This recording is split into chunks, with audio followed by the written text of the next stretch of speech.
sino que vaya, por ejemplo, ¿para qué?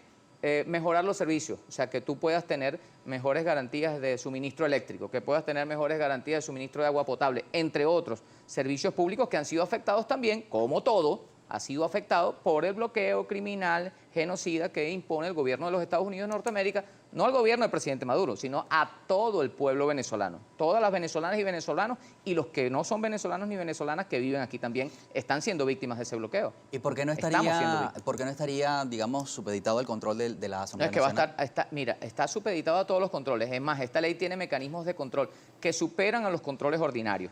Porque aparte de los ordinarios que siguen teniendo plena aplicación, están los controles extraordinarios que están aquí previstos para que los ejerza la Contraloría General de la República y el propio Parlamento. Ojalá nosotros pensamos que cuando cambiemos este Parlamento, que no ha servido para nada, sino para causarle sufrimiento y daño al país, el próximo Parlamento que esté al servicio de la República, que esté al servicio del pueblo venezolano, pueda recuperar las funciones de control.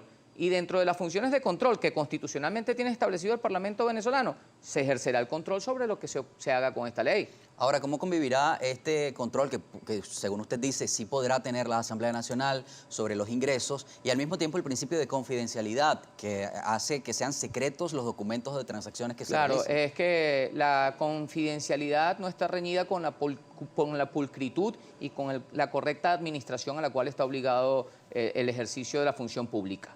Es decir, que haya situaciones de confidencialidad para darle protección de Estado a transacciones que tengan interés de Estado, y es interés de Estado, por ejemplo, que tú puedas tener acceso a bienes de consumo masivo de primera necesidad. Es interés de Estado que tú puedas tener acceso a las medicinas. ¿Que te niega quién? Que te niega el bloqueo. Perdóname que yo tenga que volver sobre esto, pero es que no hay un solo aspecto de la vida de los venezolanos y las venezolanas que no esté impactado de forma negativa y perjuiciosa por el bloqueo. Entonces, cuando hay confidencialidad, tú puedes igual investigar, solo que tu investigación no podrá hacerse pública. Pero si tú estás en el Parlamento y decides hacer una investigación sobre tal o cual operación que se hizo en aplicación de esta ley, lo vas a poder hacer sin problema. Pero lo que allí veas tú es para tu consumo porque no puedes divulgarlo. ¿Y por qué no puedes divulgarlo? Porque viene después el diputado de La Guaira y así como se roban los buques de gasolina y así como no nos dejan comprar medicina, viene el diputado de La Guaira y le dice a su papá, Donald Trump, mire, este señor está haciendo tal cosa con no sé quién, y embroman al señor que está ayudando a Venezuela y embroman de nuevo a la República Bolivariana de Venezuela, a la cual la quieren prácticamente exterminar con estas sanciones genocidas. Constituyente, la ley contempla también el levantamiento de restricciones desde el punto de vista comercial a actividades que son estratégicas para el país. Estamos hablando, por supuesto, del petróleo, que es la fortaleza de Venezuela, gas, combustibles, oro incluso, sí, que es un tema tan controversial, los diamantes, hierro, coltal, entre otros. ¿De qué manera se va a realizar esto para que la inversión extranjera pueda tener una previsible participación accionaria dentro, por ejemplo, de la faja petrolífera de Orinoco? Estamos hablando también del arco minero. Mira, aquí hay muchas empresas en el planeta Tierra que les gustaría venir a hacer negocios a Venezuela. ¿Por qué no lo hacen? Porque el gobierno de Estados Unidos se lo impide. Porque el diputado de La Guaira va y los delata. Incluso empresas de Estados Unidos de Norteamérica, que aquí tenían operaciones. El comandante Chávez en su oportunidad le dio entrada a Chevron, por ejemplo, que insistió por vía de las excepciones a las sanciones impuestas por el gobierno de Estados Unidos en mantener sus operaciones aquí, pero al final no pudo. Entonces, con esta ley, a esos inversores internacionales que quieren hacer negocios con Venezuela, porque Venezuela es un país de grandes oportunidades, se les va a permitir, mediante la protección y mediante la confidencialidad, llevar adelante sus operaciones. ¿Y eso en qué se va a transformar? En bienestar para nuestro país, porque es generación de riqueza. Y si tú tienes riqueza, si tú tienes riqueza, puedes pensar luego en distribuir la riqueza. Si estás pelando, ¿qué vas a distribuir? No tienes nada. Y por esa razón, entonces, nosotros en esta ley estableció en la propuesta que entregó el presidente Nicolás Maduro Moro, entre otros aspectos, el tema de mejorar los servicios, porque con esos ingresos vas a poder mejorar los servicios, el tema de mejorar el poder adquisitivo de los trabajadores y las trabajadoras, porque vas a poder seguir garantizando sus bonificaciones y sus incrementos salariales, y vas a mantener, que es una cosa muy importante, las misiones y grandes misiones, la atención a aspectos fundamentales como el sistema de salud, que ahora mismo está en un gran reto porque está venciendo el COVID-19. Nosotros hemos logrado, gracias a las medidas que implementó oportunamente, de forma rápida, pero muy oportuna, el presidente Nicolás Maduro Moros, aquí no estamos viendo, como bien en otros países, caer por miles ciudadanos por ese mal pandémico que es el COVID-19. A esta hora, constituyente, nos hemos convertido en tendencia a través de redes sociales, específicamente en Twitter, porque hay mucha participación de nuestra audiencia. Algunos están obviamente de acuerdo con sus planteamientos, otros no. Vamos a ver cómo está ponderada esa opinión con Daniela Salas. Saludamos a esta hora a nuestro invitado. Le pedimos, como a todos, que sea lo más breve posible para la mayor interacción con la audiencia. Comenzamos. CCCBen es el usuario que nos escribe. Dice, buenos días, señor Torrealba. ¿Renunciarían todos en la Asamblea Nacional Constituyente si esa ley antibloqueo en 6 meses no soluciona ningún problema de los que sufrimos los venezolanos, productos o no de las sanciones? La solución a todo es que ustedes se vayan. ¿Qué dice ante esto?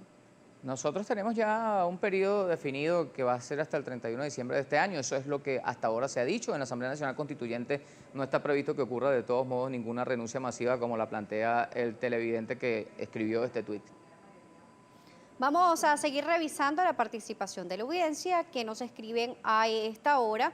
Tenemos lo siguiente, Luis Alberto Solórzano Zamblas dice, buenos días, se le saluda desde Calabozo, Estado Guárico. Le pregunto, ¿es verdad que esta ley se va a devolver a todas las tierras expropiadas ante el INTI a sus antiguos propietarios para reactivar la producción agropecuaria nacional? Mira, hay empresas y hay tierras también que aplicando los procedimientos legales vigentes el Ejecutivo recuperó para el país. Y en algunos casos, lo tenemos que reconocer, estas empresas no funcionaron de forma adecuada.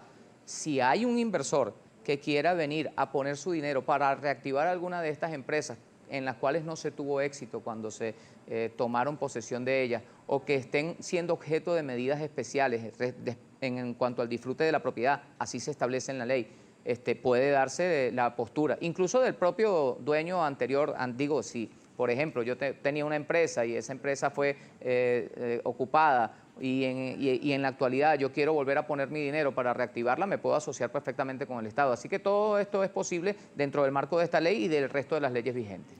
Tenemos también a Gregorio, @José Prieto, es el usuario, dice lo siguiente, buenos días, ¿cómo levantar lo que han destruido? ¿Cómo legislar cuando tienen más de 20 años en el poder?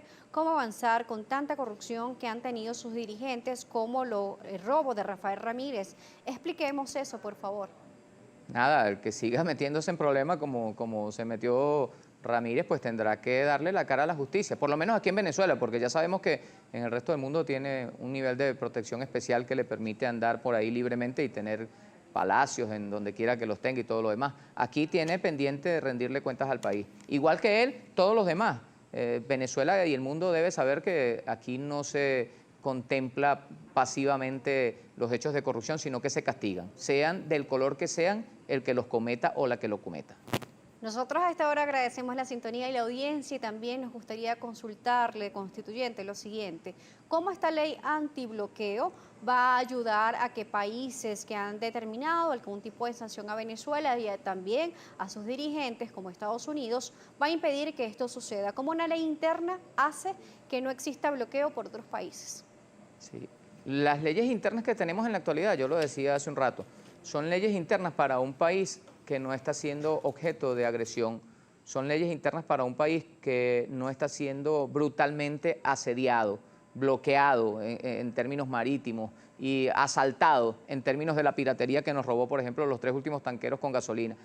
Las leyes vigentes antes de esta ley constitucional son leyes que simplemente no ayudaban a que el Estado pudiera actuar de forma, pasando a la ofensiva, de forma, digamos, más activa en lo que es la búsqueda de mecanismos y de soluciones de cualquier vía dentro de la ley para que tengan respuesta los venezolanos y las venezolanas en lo que son sus problemas cotidianos. Así que esto es lo que hay que hacer. Nosotros tenemos una ley, obviamente, que no tiene vigencia extraterritorial, es una ley para Venezuela, pero con esta ley en Venezuela vamos a proteger a los que quieran ayudar a Venezuela.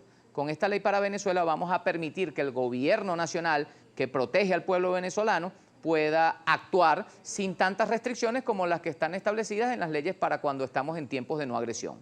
Constituyente, el tema de la confianza, sabe usted que en la economía es primordial para que un inversor pueda disponer de su capital. Debe generarse confianza, un ambiente de garantías de alguna manera. Y estos poderes extraordinarios que le concede la ley antibloqueo de alguna manera establecen facultades para procesos de expropiación, de confiscación empresarial o algún tipo, ¿y de qué manera se manejaría en el caso que sea? No, al contrario, esta ley no plantea ningún tipo de confiscación, lo que plantea más bien son asociaciones estratégicas con sectores privados nacionales e internacionales que permitan precisamente que sus inversiones estén absolutamente protegidas, absolutamente blindadas. De hecho, hay algunos mecanismos aquí que fueron parte de la controversia, lo que pasa es que nadie le prestó mucha atención y que tienen que ver con los arbitrajes en caso de que surgieran diferencias, ¿no? Entonces, lo que quiero decirte es que todo el que venga a invertir tiene aquí las condiciones aseguradas, tiene aquí las garantías totales de que el dinero que ponga en Venezuela le va a ser respetado y las utilidades o ganancias que le genere va a tener acceso libremente a ellas. Nosotros desde aquí lo que se pretende es generar riqueza, generar bienestar nacional y por supuesto con esas riquezas y con ese bienestar general que se pretende desarrollar a partir de esta ley,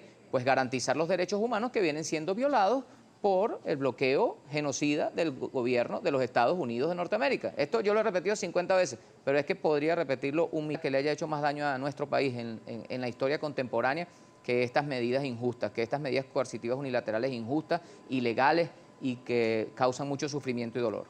Ahora, en medio de el referéndum que se realizó para aprobar o no la Asamblea Nacional Constituyente, esto desviándonos, digamos, un poco a otro tema, ¿El 99? se planteaba, la Asamblea Nacional Constituyente actual, o sea, cuando se aprobó, La elección. se le preguntaba al ciudadano si aprobaba la Asamblea Nacional Constituyente para redactar una nueva constitución, para reformar el Estado, obviamente en medio de la coyuntura social que vivía el país en ese momento.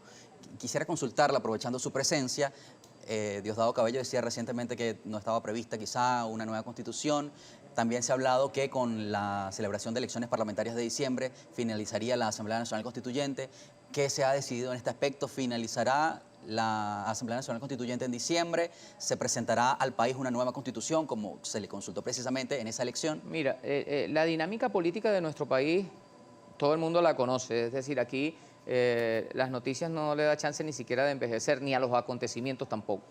Lo que tenemos previsto hasta ahora es que trabajemos como Asamblea Nacional Constituyente hasta el 31 de diciembre. Eso es lo que está previsto. Y de aquí al 31 de diciembre, el 6 de diciembre, va a haber elecciones nacionales para escoger a los diputados y diputadas que a partir del 5 de enero ocuparán las curules del Parlamento Nacional. Y nosotros estamos convencidos de que ese cambio en el Parlamento va a permitir cesar ese poder público nacional, que es el poder legislativo, en contra de los otros 4 poderes y en contra del pueblo venezolano.